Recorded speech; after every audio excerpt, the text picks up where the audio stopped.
This is the Brave New Coin Crypto Conversation, hosted by Andy Pickering. Hi everyone, Andy Pickering here. I'm your host and welcome to the Crypto Conversation, a Brave New Coin podcast where we talk to the people building the future in the blockchain and cryptocurrency space. Now, it's great to have you here because today's guest is a good one. I'm joined by Ed Felten. Ed is a professor of computer science and public policy at Princeton University. He served in the White House as Deputy Chief Technology Officer and Senior Tech Advisor to President Obama.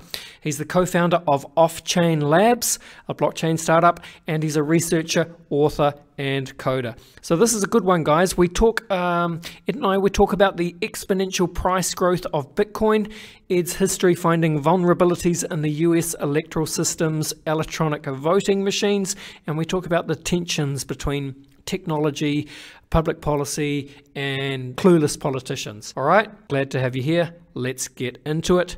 Hello, Ed. Thanks for talking to us today.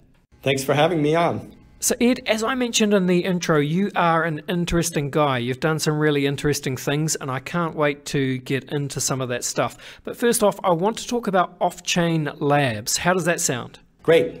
Okay, great. Let's just lay out some groundwork here. So you've been a professor of computer science at Princeton University for, I think, close to 20 years now. But tell me, what was your introduction to blockchain? I got interested in blockchain first in 2011 or 12, and basically because I could see there were interesting things going on there, but the academic computer science world was not paying a lot of attention, and people were just starting in the academic world to try to understand what was going on, how did this work, and what was it good for. And I've always been interested in working in new and unexplored areas. So I started paying attention, reading, and then before long was publishing research papers in the area. This led to teaching a course and co-writing a textbook and a deeper engagement in the area. Good stuff, Ed. Okay, so as a computer scientist, you know, you have a deeper understanding of blockchain than most people, I think. Do you have a 30-second elevator explanation? Like, how would you describe blockchain to the average layperson? Sure. I would start with the idea of a sort of public record-keeping system that is shared among everyone in the world so that everybody can see what has happened and not happened within that record-keeping system. But the big thing that's new is that rather than having the records kept by one entity or person or a small group so that they sort of have extra control compared to everybody else, it's really kept in a way which is broadly shared around the world. And so it's a kind of public resource. And then on top of that, you can build all kinds of things. One of the things you can build is a currency based on a public ledger. And that's what Bitcoin was doing first, and then a lot of others following it. But then you can build new kinds of applications, and that's where smart contracts and some of the newer technologies come in. Okay, got it. Nice one. And so, Ed, what did you think when you first read the Bitcoin white paper? Well, I thought it was incredibly clever, first of all, and it was a really remarkable solution to a problem that people had been unable to solve for a long time. And so, that was part of what led to the excitement about it, sort of the cleverness of it as a solution and the fact that it seemed to be working in the real world. One of my colleagues used to have this joke that Bitcoin works in practice, but not in theory. And it was kind of like that for a long time in the academic world, that people didn't really understand. People couldn't explain why it was that the system should be in an equilibrium where everybody follows the rules. And, in a sort of orderly chain of records is kept. And yet that was very clearly happening in the real world in a system where there was a lot of money at stake. So there was something that needed to be explained there. And over time, the academic world has sort of caught up and helped understand what we can say with confidence about the sort of stability, or in the technical term is incentive compatibility, of systems like Bitcoin, and what we can't say. And that's led to a lot of interesting work on trying to build new kinds of capabilities in that space. And it was kind of that angle of understanding what's possible in this space that led to the research that in turn led to the creation of Offchain Labs. Okay, so Offchain Labs At a high level, Ed, Offchain Labs is about making smart contracts scalable, fast, and private. So before we get into that, Ed, what is a smart contract? A good way to think about a smart contract is you can imagine a group of people who want to interact with each other online, and they have a set of rules of how that interaction is supposed to go. Maybe it's a market where they're trading, buying and selling things. Maybe it's a game they want to play with each other. Any kind of situation where people want to interact and there's a set of rules that structures that interaction. So then what they do is they get together and they write some computer code that describes what the rules of their interaction is. And then they get a blockchain system to enforce those rules. So if we want to have, let's say a game, right? So if you and I want to play a game of chess online and we want to play for a gold star or to be officially declared the winner or some other sort of indication of victory, we can use a smart contract to do that. So the smart contract will request a move from each of us in turn back and forth. When someone makes a move, it will make sure it's a valid move according to the rules of chess. When the game is over, the smart contract will figure that out. It will verify it, and it will declare you or declare me the winner in a sort of official way. So we can decide up front that that's what we want to do, and then we can have this worldwide trusted blockchain system actually execute that contract or execute that, in a sense, a referee for the interaction between us. And it's a referee that everyone can trust. So the ability to structure an interaction by having a trusted referee that runs on a blockchain is a pretty powerful concept, and that's what smart contracts do for you. I like that, Ed. It is a powerful concept, and I like the analogy of a chess game. As I understand it, the immediate problem or issue, if you like, with smart contracts is the problem of deploying them at scale. And, you know, that's a big issue with Aetherium, which was one of the very first blockchain projects designed to enable smart contracts. So could you perhaps speak to Offchain Labs and how you and your team propose to provide a smart contract scaling solution so we don't end up in that, you know, situation where Ethereum is getting clogged up with crypto kitties? Sure. So essentially the problem with scaling smart contracts is that all the participants in a smart contract want a guarantee that the contract has behaved according to the agreed upon code that defines what it's supposed to do. So what Ethereum and some other sort of first generation systems do is they keep a really careful record of every step that every smart contract goes through, and they record, and all that stuff is done sort of on the main blockchain. And the problem is that there's just a limited amount of space on that blockchain, and there's a limited amount of ability to do computation and store data that the miners who manage that blockchain have.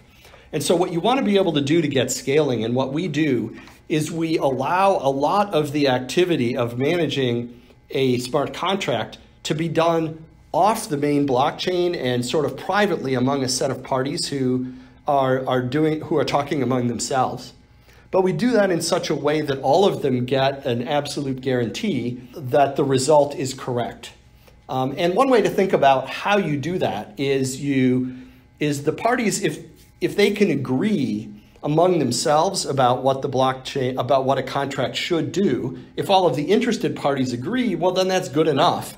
And you can just sort of take that as correct, as long as all of the participants in the contract agree with it. So the only case where you really need to bring the main blockchain into the picture is if there is a dispute among the participants in a contract about what the contract will do. And so what we do is a couple things. First of all, we create strong incentives for the participants to agree among themselves. And then we have a very efficient procedure for resolving disputes. So because of the incentive to agree among themselves about what will happen, disputes will be very rare. And so you'll very rarely have to even record anything on the main blockchain. But if there is a dispute, the main blockchain can resolve it efficiently. And that efficient dispute resolution is what gives the parties strong confidence that contracts will behave correctly. And so by doing this, you can get a lot more contracts running at the same time without clogging up the main blockchain, which, as you said, has been a problem from time to time on Ethereum, and certainly will become a bigger problem as more people adopt smart contracts, unless you do something about it. And our company and some other companies are trying to figure out how to get scaling so you can have a lot of contracts doing a lot of stuff at the same time while still having strong guarantees of correctness. No, I see it. So you guys are essentially building a layer 2 product that runs on top of Ethereum, right? And I think the idea is to make smart contracts scale, make them fast, make them private. So the idea is that the product you're building right now works on Ethereum, but eventually the idea is to make this interoperable across any layer 1 smart contract blockchain, right? Right, that's right, exactly. So our core technology is not specific to any one underlying layer 1 blockchain. We're building on Ethereum first because that's where the biggest developer community is. Right. But there's no technical, there's no fundamental or technical barrier to our porting our system onto other layer 1 chains. We expect we'll probably do that over time. And which chains we move to and on what timeline is really just sort of a business decision that's driven by where we think the developers will be. Because obviously, building a software platform like this, success for us means getting a lot of developers to use the platform. So we'll go where the developers are. Okay, so I want to talk a little bit more about Ethereum because, as we've discussed, sure, they're a first generation blockchain, and so they ran into problems with network capacity very quickly. And I guess the Ethereum developers, they've been working on various solutions to try and move forward. I think the next Ethereum hard fork Istanbul will go live in October, and then they're proposing to switch to proof of stake as part of the Ethereum 2.0 Serenity beacon chain update that's on the cards for January 2020. As I understand it, Ethereum, they're in a little bit of a tricky situation with all these updates that are coming down the pipe. And we could even end up with potentially 3 Ethereum blockchains, 3 different tokens, and quite a confused ecosystem. What's your take on Ethereum? Well, I hope we don't have this sort of profusion of forks that you talked about, because as you said, that does lead to a lot of confusion. I think the Ethereum community has recognized that they need to evolve, and there's a bunch of good ideas there about how to evolve the platform. There's a general vision of making Ethereum a platform that, well, first of all, has higher capacity in the base layer, but also one that is really well suited as a foundation for building layer 2 solutions that provide scalability at the smart contract level and other kinds of features. I'm hopeful for that the Ethereum community is moving in a good direction. There's a lot of unanswered questions, but I do think that the community is looking to address the issues that are important for the future success of Ethereum. And I'm feeling pretty good actually about where they are. There's certainly a lot of challenges, and there's a lot of good ideas out there, and finding a path through the coming period where they can keep the community together and not have a lot of forks, and at the same time have enough evolution and enough absorption of good ideas so that it remains a vital platform. I think all of that is certainly possible. It's going to be a challenge, but I think the odds are pretty decent that they're going to get through it in good shape. Well, I hope they do, and it'll be super interesting to watch. Now, as I understand it, the Chain Labs, Offchain Labs, you launched really not that long ago, and you had some VC funding. The pre-seed round was led by Pantera Capital, which is one of the top I guess, crypto VC firms headed up by Dan Moorhead and Joey Krug. Can you talk a little bit about your experience with founding a tech company and going the VC route and working with Pantera? Sure. So this company started sort of as a spin out from research at Princeton University, and the co-founders were at the time me as a professor, and the two co-founders were at the time PhD students. And so we had a slightly unusual background. I had done a lot of consulting work and other advising work for startups. So it wasn't entirely new to us, but we were coming at it from an unusual direction. We had a lot of conversations with different venture capitalists, different prospective funders in the early days. And I think that was a really valuable process for us, just hearing the questions they asked, hearing where they were skeptical, and listening to ourselves try to justify our product and our business model and ourselves as leaders to them. Just listening to ourselves do that was a pretty valuable process. And I think we really streamlined not only our pitch, but also really our own understanding of the space and our own understanding of how we could take our ideas and make a product out of them. So it was a really valuable process just to have all those VC conversations. At the end of the day, we felt like we were happy that Pantera and some others were willing to work with us. We really liked them as not only as a very reputable firm in the field, but we also kind of liked the fit between how we thought about the space and how they do. We liked that they are a relatively technically strong VC firm, and it just seemed like a great fit to us. So, and then there are some other funders involved, and we really, we're thinking more or less, once we had a lead investor in place, thinking in terms of, who do we like as a partner, who brings knowledge or advice that is valuable to us.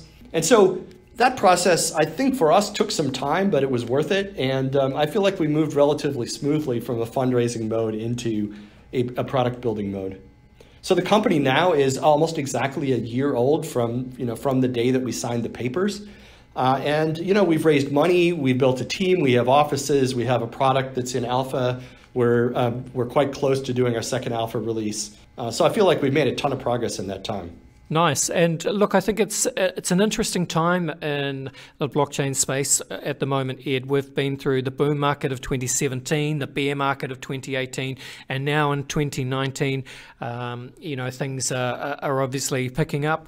Can you speak to where do you think the space is in terms of, I guess, a bigger long-term macro perspective, like perhaps from a Gartner hype cycle perspective? Where do you see blockchain? I actually think of blockchain as being not just one technology, but sort of a set of connected technologies, and maybe different pieces of that technology stack are at different places in the hype cycle. It certainly seems like the basic idea of cryptocurrencies, which really was born with Bitcoin, if you just look at the price graph over time, there have been big peaks and some troughs. It almost feels like it's gone through multiple humps of the hype cycle over time. I think smart contracts are still relatively early.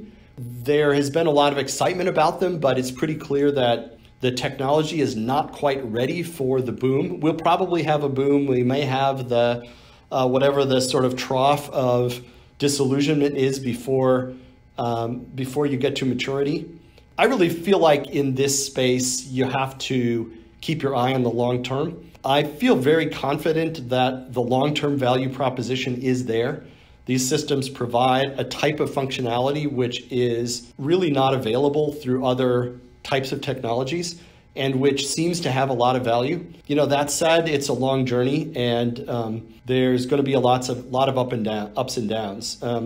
You have to be ready to ride that out from a sort of self-confidence standpoint, but also from a financial standpoint, it may go up and down. In some ways, it's like the internet, right? You remember there's the internet itself, and the internet companies have had ups and downs, periods where the great .com crash There's been more than one of those. And yet it's been clear, I think, from very early on with the internet that there was a there and that the technology provided a lot of value to people. I think the same is true here. How that turns into businesses and what happens long run with investment remains to be seen. But there's certainly a lot of value long run. I agree, Ed, and I think at the moment it feels like Bitcoin, of course, as the original cryptocurrency and the first blockchain.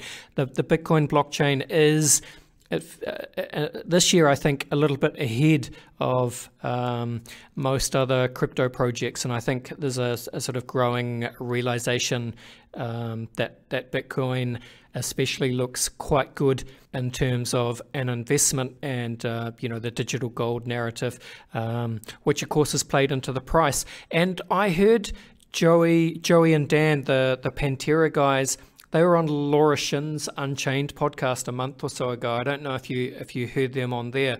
I did, yeah. So if you heard that conversation, they were talking about how they've been some of the first big Bitcoin investors, and they've seen the price cycle go through a couple of different Gartner hype cycle phases. And then they were talking about if you put the Bitcoin price on the logarithmic price chart, they were looking at a Bitcoin price of 42,000 US, I think, by the end of 2019, and an eventual move to 356,000 within 3 years. And I'm not putting you on the spot here, Ed, but do you think is that how Bitcoin works?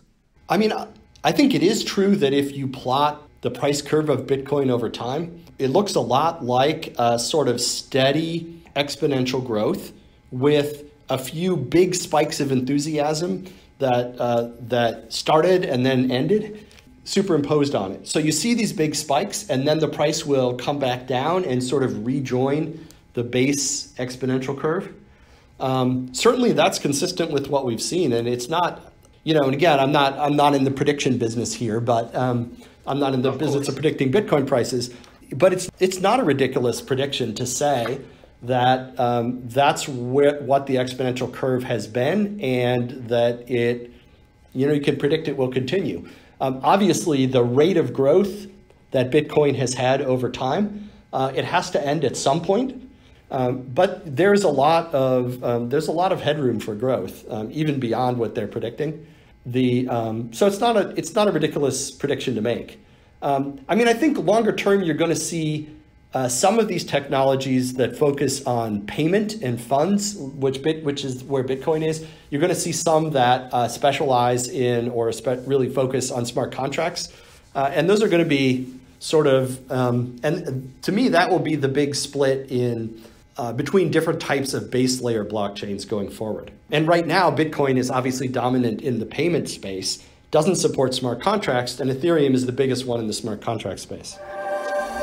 Whether you're an enterprise fund manager or a retail trader, buying and selling cryptocurrencies successfully requires price discovery you can rely on. Brave New Coin's liquid indices provide trusted US dollar prices for Bitcoin, Ethereum, and Ripple. Featuring end-of-day or intraday outputs, you can count on the BLX, ELX, and XRPLX for accurate US dollar pricing for smart contract oracles, settlement price discovery, net asset valuation, and performance analysis. Visit bravenewcoin.com to find out more. Ed, you've got such a fascinating background, and I just want to cover off a couple of things. So, firstly, you have a long history in both technology, computer science, and public policy. Obviously, you spent time as the Deputy Chief Technology Officer in the Obama White House. Could you maybe just briefly explain how you think, how does technology intersect with public policy? It intersects a lot, and in a lot of different areas that you might not think about at first. So as an example, one of my favorite examples here is transportation policy. That in terms of ground transportation, the most important change that's going on right now, and one that's bringing a ton of pressure to adapt regulation, is self-driving vehicles, right? That's going to be a huge change that's going to change the entire transportation sector in profound ways. It's going to change the way that we do urban planning. It's going to change the way we structure our work and our businesses. Really profound changes there. In air transportation, it is drones and self-piloting vehicles are going to be a big deal. In healthcare, you're talking about profound changes from advanced analysis of genomic data, from sort of data-driven medicine and personalized medicine, new kinds of medical devices, AI systems that advise healthcare providers to help people make better and more personalized decisions.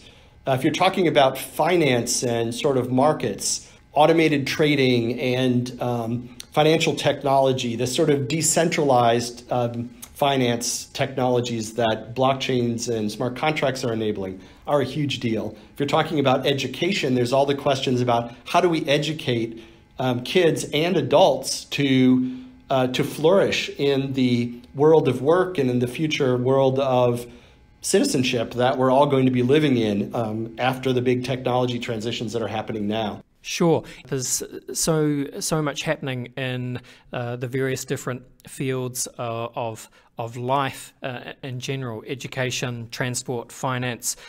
Just the way we live our life online, social media. The problem is to have a smart sort of way forward in terms of technology, law, public policy. You need to have a smart, capable, functioning government. And, no disrespect to you as an American, Ed, but sometimes, we look at the US government, and I'm not saying, not even about politics, but what's the problem with, the political system in the US? It seems slightly dysfunctional. How do you get around that? How do you trust the system to make smart decisions, to make sure that we have a viable roadmap to the future? Yeah, Certainly, I think a lot of people are asking questions about how our system is functioning. And as an American, if you don't ask that question now, you must not be paying attention at all. I would kind of break this into two pieces. One piece that is about the political system and how we choose our leaders and how our leaders make their decisions, what they do and say when they're in front of a microphone or on the floor of a legislature. And the other piece is about the everyday work of government. Governments do a lot of things all the time. Many of those things are important but not glamorous, and the people who do them are often not very visible. And the competence with which government does its everyday tasks is incredibly important. And in that respect, I think we have less of a problem in the US than we do with the public political system. There's been a lot of concern over the years about whether our legislatures are functioning well. There's a lot of concern about whether politics at the highest level whether politicians at the highest level are talking about the things they should be talking about, whether they're addressing the problems that the United States actually has, whether we are showing the right kind of leadership in the world. I'm not going to start a long conversation. I certainly have a lot of rants to offer on those issues, but certainly, the question of how we can make our system healthier is really important.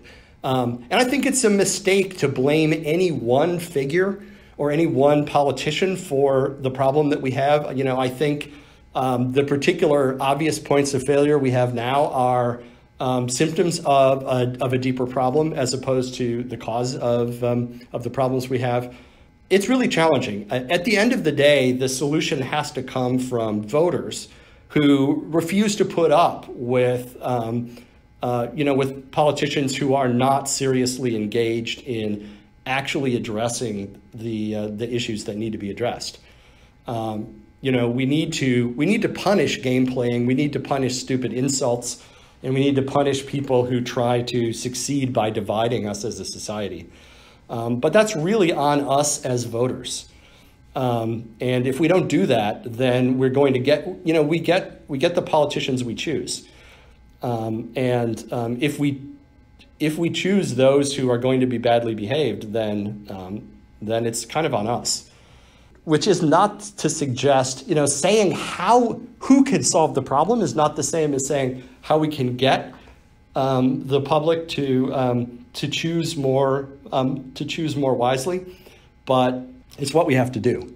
Sure. And Ed, in some ways, trying to choose or trying to vote in competent politicians who have the people or the planet's best interests, in some ways that's the least of our problems, because it's not just in some cases political animals who are perhaps working against the best interests of people. I hope that's not a controversial statement to make. Not at all. But it's also corporations. And so, for example, I want to talk a little bit about big tech, Ed, because I know you'll have some insights here. We live in this world where we have Facebook, Google, Amazon. In the US, they barely pay any tax. They don't pay any tax in most countries around the world. In 2017, The Economist said that data had surpassed oil as the most valuable asset on the planet. And it feels like these companies, they're kind of behaving in the same way that the oil companies used to in the 50s, right? So you'd have all these big oil spills in the 1950s, and now we have these massive data spills. There's privacy issues, there's a lot going on here, surveillance capitalism. What can we do about this, Ed? Is there a path forward? Can we move towards a decentralized internet? What role does blockchain have to play here? Sure. I think it's important that we have governments and laws that are willing and able to impose constraints on what companies do, to make sure that the power that big companies have is used in a way that isn't counter to the public good. Companies are creatures that are designed to make money, and they will respond to the incentives that they have. A company can do things that even individual members of the company or stockholders or executives might not choose as individuals. The collective can behave in a way that's less responsible than the individuals that it's made from. And you have to make sure that the collective of a company sees incentives that will push them in the right direction. There's a huge amount of power that comes from having this concentration of technical talent and of technical resources and of data that big companies have, and that power can do a lot of good, but they really need to be pushed in that way, and that requires that we have laws and that we have a system of government that recognizes that just standing back and letting big companies do whatever they want is not going to lead to the best outcome for the public. So we need that kind of governance. I worked for a while at the Federal Trade Commission, which is the U.S. government agency that is engaged in consumer protection and also part of competition policy.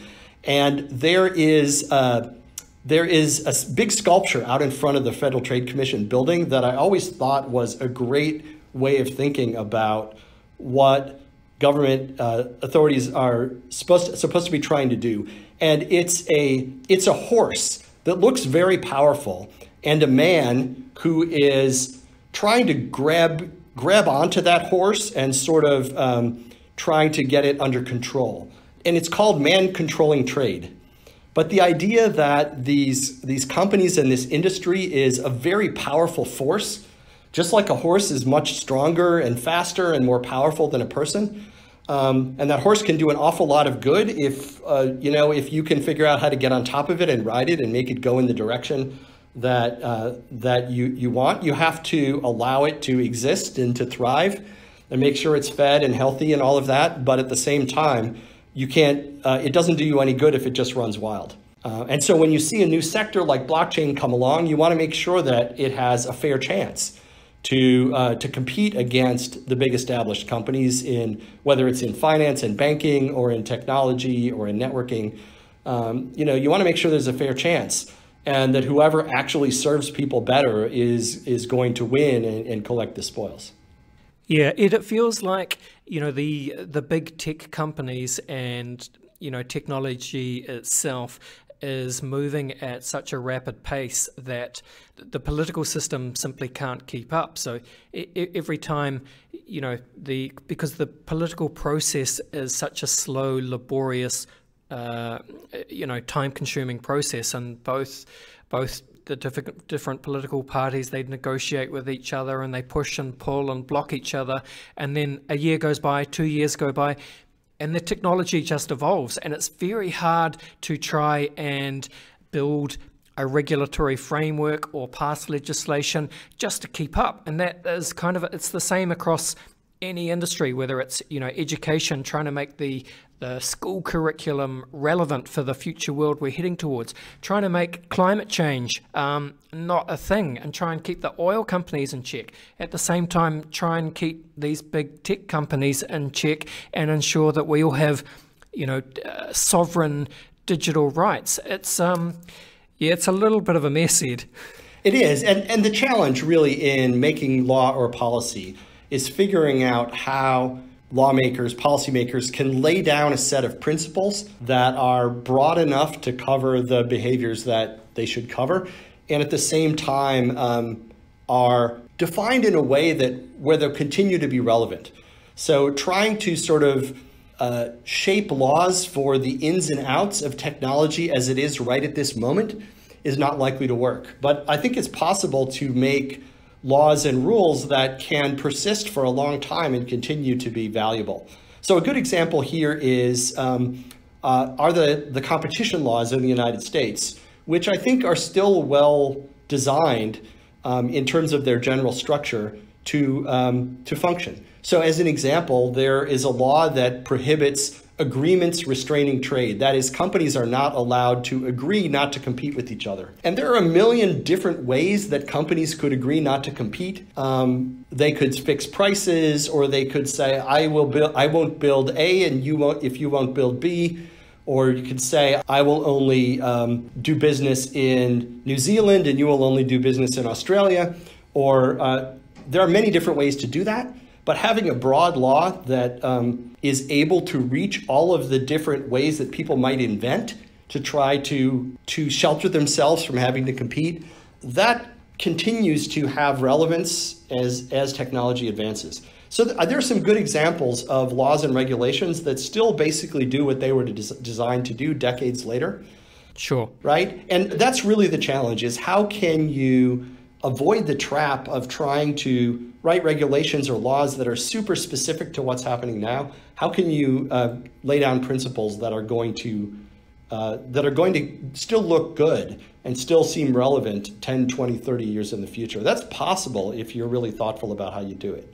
Well, here's another example of where, I guess, policy and technology, there's a little bit of tension, Ed. So you're an expert on electronic voting systems and government system vulnerabilities, and you have a long history in this area. So I believe 10 years ago, you and your team of researchers at Princeton University, you uncovered some pretty serious vulnerabilities in the Diebold and Sequoia voting machines that the US system uses.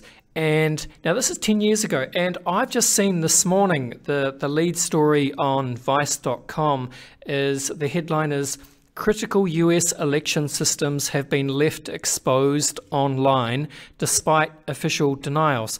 What hope do we have if the voting machines are, can you speak to this, Ed? Absolutely, yes. And I think it's an interesting example that, my team and many other computer scientists were 10 years ago, 15 years ago, pointing out the serious weaknesses in voting systems used in many places in the US. And since then, there's been some good news and some bad. The good news is many more places in the US use more secure voting systems that create systems in which there is a paper record of the vote, which the voter examines before casting the vote. Those are the best systems from a security standpoint. And the proportion of US voters who use that good kind of system has gone up in the past 10 years, continues to go up. The bad news is that there is still a substantial number who are voting on less secure systems. And that includes me here in my town in New Jersey. We still use insecure systems. So it takes time to fix a problem like that, unfortunately. The other thing that's happened, I think, is that the nature of the threat to elections has changed to some extent. And there are new threats around disinformation and attempts to undermine and manipulate the public discourse, or to use cyber attacks and strategic information leaks to try to discredit disfavored candidates. And we saw all of that here in the US in 2016. There are concerns about attempts to disrupt or undermine confidence in elections. There is a lot of legitimate concern about that here in the US and other places as well.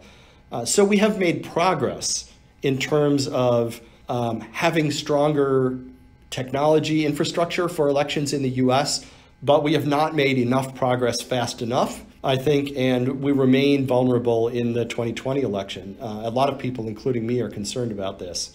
And, it's a difficult political problem, not anymore to convince people that there is a threat, because I think a substantial majority of decision makers understand that. But getting them to act against this threat in preference to acting against other threats is one of the challenges. From the standpoint of policymakers, and having been in those policymaking rooms, in the Obama administration, I can tell you that what the cybersecurity space looks like is a huge array of threats, and the need to choose which things to address and which to leave until later, even though you wish you could address them now. And unfortunately, our election systems have been left behind in a lot of places. The movement that has happened has been positive, but not enough and not fast enough. Is there a way forward in terms of blockchain voting, Ed? And I know people laugh at that concept, but surely there's a way to, if you combine a decentralized digital identity with some kind of scalable blockchain censorship-resistant voting system, is there some kind of path forward there? I'm skeptical of the use of blockchains for voting in public elections.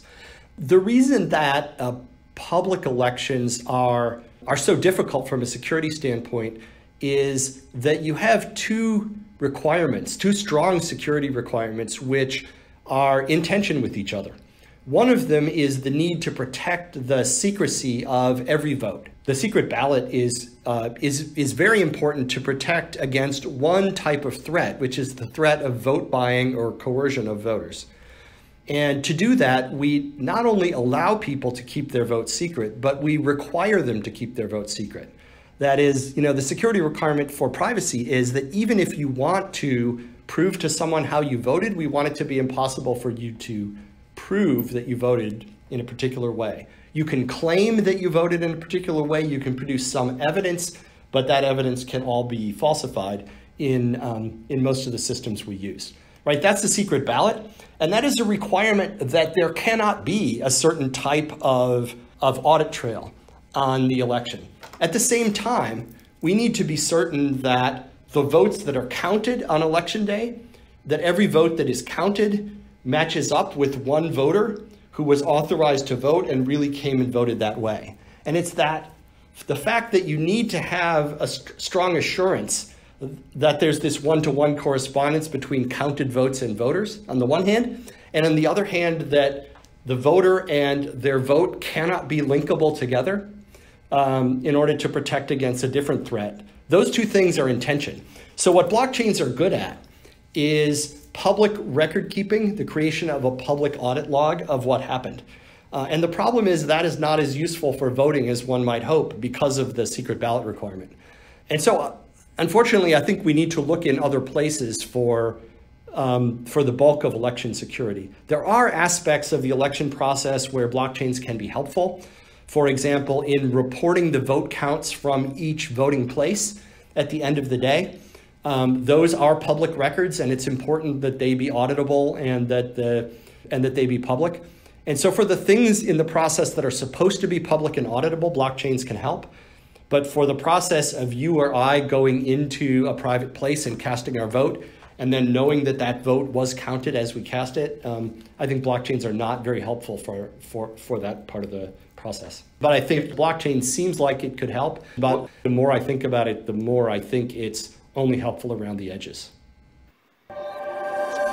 Looking for near real-time crypto asset spot rates for everything from Tron to Monero or Doge to BNB? Brave New Coin's GWA and MWA crypto APIs calculate a fair price for over 1,500 assets and 6,000 pairs across the global network of crypto exchanges. At 30-second tick intervals and available via streaming or REST API, Brave New Coin's GWA and MWA APIs deliver independent third-party price discovery you can rely on. Now, Ed, just finally, because you're a busy guy, you found time earlier this year, I think you and your team, you published a paper based on cryptographic escrow for nuclear treaty declarations, a step-by-step declaration of different adversarial foreign powers. The idea is they would declare their nuclear stockpiles without actually revealing to each other what those stockpiles are. So this is a fascinating subject. Could you just describe the problem that this paper proposes to solve? Sure. There's a set of related problems. And in the paper, we used the example of North Korea. And we imagined a non-proliferation agreement which North Korea signed, which limited the number of, or really any country, which limits the number of, say, certain kinds of devices that they're allowed to have. And this is a thing that comes up in cryptography sometimes. So you want to have a kind of random inspection regime where they have to make sealed or escrowed assertions of what they have and where it is. And then you can do some random checking on that. This is kind of similar to the way that business records are audited.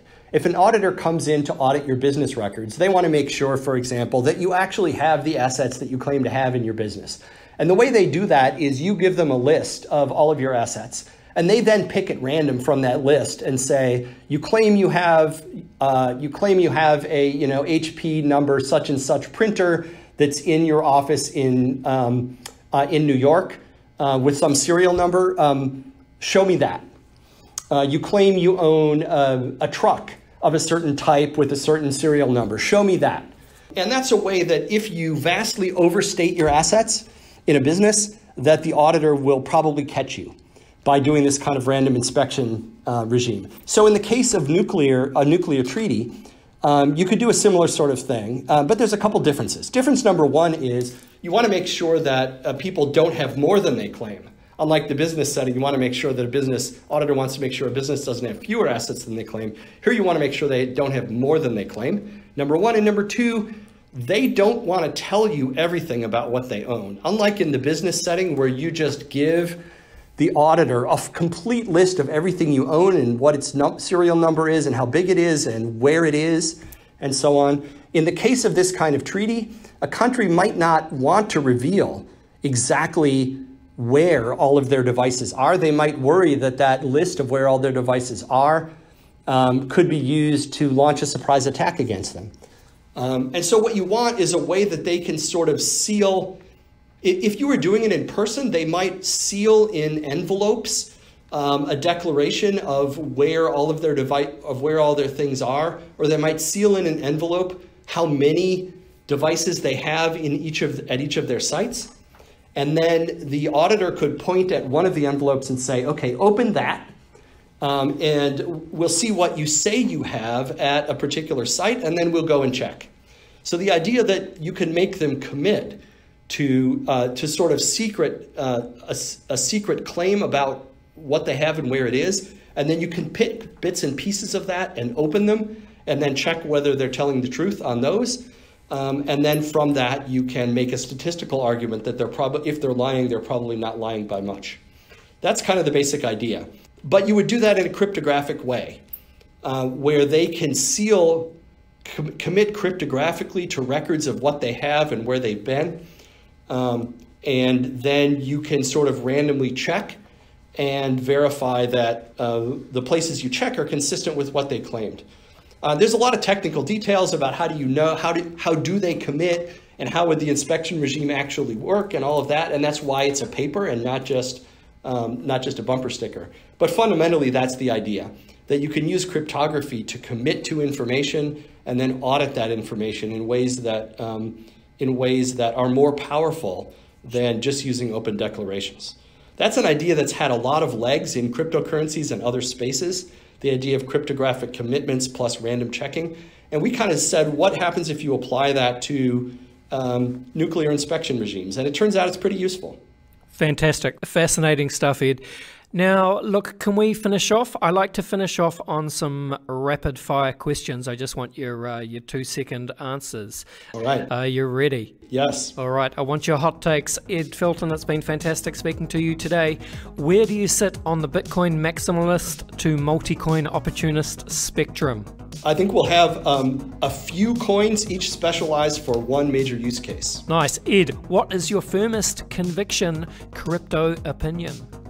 That smart contracts are valuable and will solve a lot of people's problems. Facebook's LibraCoin, good or bad for the crypto ecosystem and, in fact, the world, and why? We don't know because so many questions about what it is and how it will work are unanswered. Ed, I'm putting you on the spot here. Who wins the US election 2020? That is a tough one. I think it will be the Democratic candidate. If I have to put down money today, I'd say Elizabeth Warren. Okay, speaking of Democratic candidates, Ed, Andrew Yang has an interesting idea. He wants to bring in a UBI, Universal Basic Income, as a fix for AI-induced automation. What do you reckon? I don't think a UBI makes sense from a cost-benefit standpoint today. I wish it did, but I also don't think we need it.